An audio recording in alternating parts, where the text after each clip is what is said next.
kindje in de duinen lag een knaapje voor het raam, turend naar de ranke scheepjes langs de wijde waterbaan. Het kon door ziekte niet naar school toe, het was sinds lang niet sterk genoeg. Mami's oog schoot steeds vol tranen als het smekend aan haar vroeg.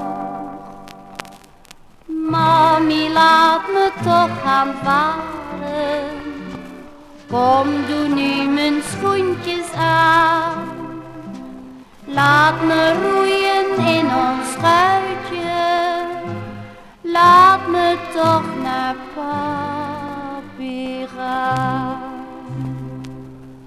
Mami durfde niet te zeggen dat zijn papi nooit meer kwam, dat een storm zijn schip deed zinken en de wrede dood hem nam. Maar toen het kindje in een koortsdroom steeds maar om zijn papi riep, nam ze het snikkend in haar armen en herhaalde tot het sliep.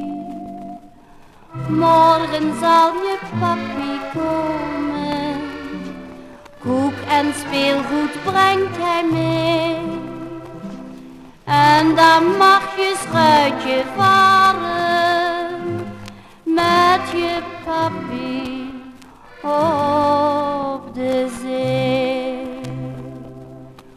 Morgen zei het ventje zachtjes, maar er brak geen morgen aan, want het kleine levenslampje is die nacht stil uitgegaan.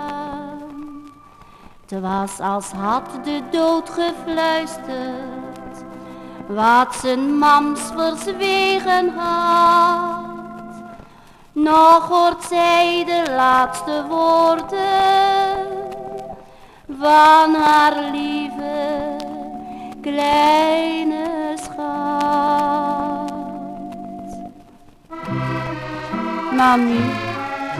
Mami, doe niet huilen. Alles komt nu immers goed.